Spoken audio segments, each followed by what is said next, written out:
The Grand Assembly of the Galactic Council had never experienced silence quite like this.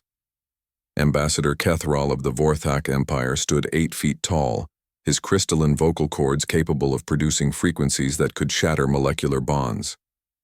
To his left, the Zephyrian delegate's voice resonated through bioacoustic amplifiers that had evolved over millions of years to command attention across vast atmospheric layers. The reptilian Eschatar representative possessed a voice that could penetrate the densest matter, while the energy beings from Proxima 7 communicated through harmonic vibrations that could be felt rather than heard.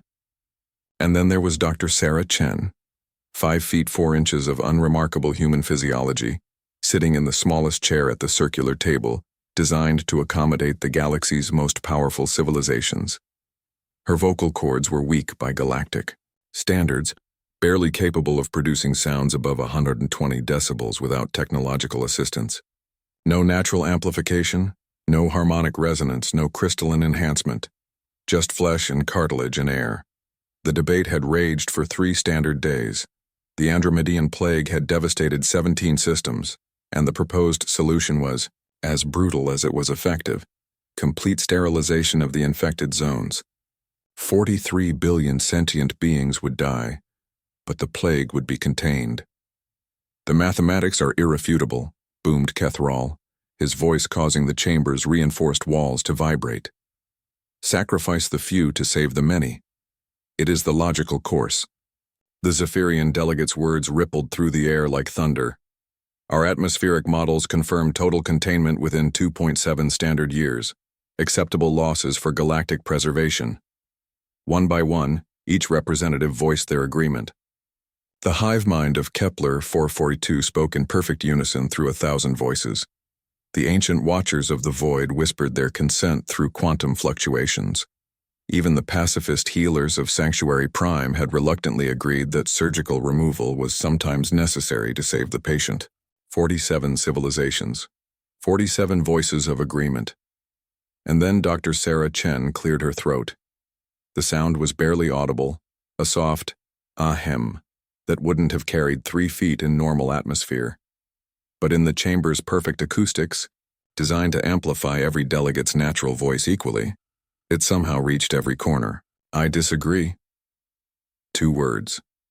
Spoken quietly, almost hesitantly, in the flat vowels of her Midwestern American accent.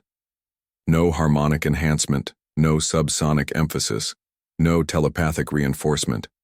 Just sound waves produced by 2 small flaps of muscle in her throat.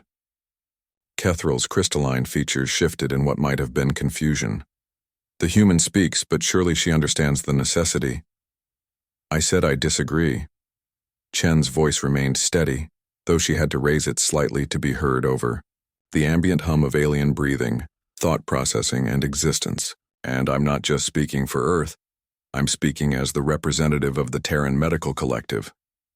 The chamber stirred. The Terran Medical Collective was small by galactic standards, perhaps 1,000 ships, a few million personnel scattered across 3 dozen systems. Their voice in the council carried weight only because of their reputation for solving the unsolvable, for finding alternatives when others saw only absolutes. "Human," the Sectar representative hissed, her words dripping with ancestral authority. "Your species has existed for mere moments in galactic terms. What can you possibly know that 47 elder civilizations do not?" Chen stood up. At her full height, she was dwarfed by every other being in the chamber.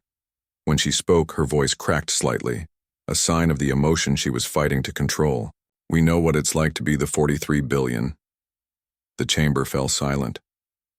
300 years ago, the Black Death killed 1/3 of Europe. We could have nuked the infected continents.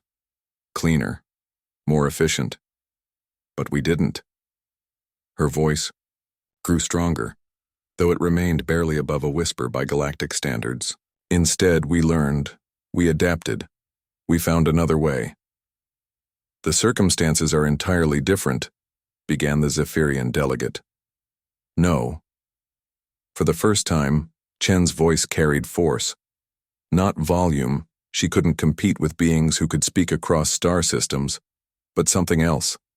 Something that made the assembled delegates lean forward. "The circumstances are exactly the same. You're all so powerful, so advanced, that you've forgotten what it means to be vulnerable, to be the ones who would be sacrificed for the greater good.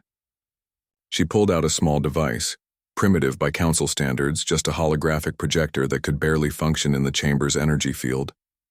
The image it produced was grainy, low resolution, and utterly heartbreaking. Children, families, beings from dozens of species, sick but still alive, still hoping, still loving each other in the quarantine zones. The Andromedan plague doesn't just kill, Chen said, her quiet voice somehow filling the vast chamber. It transforms. Those infected aren't just victims, they're laboratories. Their bodies are developing immunities, adaptations, solutions. Kill them now, and you don't just murder 43 billion people. You murder 43 billion potential cures. The energy beings from Proxima 7 pulsed with uncertainty. The mathematical certainty of their models suddenly seemed less certain. Human, Kethral said slowly, his booming voice subdued. Even if you are correct, the risk of spread is manageable. Chen's voice cracked again, but she pressed on. Give us 1 year. The Terran Medical Collective has been studying the plague patterns. We think we can synthesize a cure, but we need living subjects, willing volunteers from the infected zones. We need hope, not crematoriums. 1 year could mean galactic extinction, the hive mind warned in perfect unison. 1 day could mean the same thing, Chen replied. But 47 civilizations spent 3 days debating how to efficiently commit genocide. Maybe we could spend 1 year figuring out how to save lives instead. She sat back down, her small frame disappearing again among the titans of galactic politics. Her proposal hung in the air like a whispered prayer in a cathedral of giants. The vote was close, 24 to 23 with 1 abstention. Humanity's voice had been the smallest in the chamber, but in the end, it was the only one that had spoken for the 43 billion. 11 months later, Dr. Sarah Chen would stand in the same chamber, her voice still quiet, still unremarkable, as she announced the successful synthesis of the Andromedan cure. The plague would be eradicated within 2 years, with 0 civilian casualties. But on this day, surrounded by the most powerful voices in the galaxy, she simply cleared her throat again and said, "Thank you." And somehow, in its very softness, it was the loudest sound in the universe.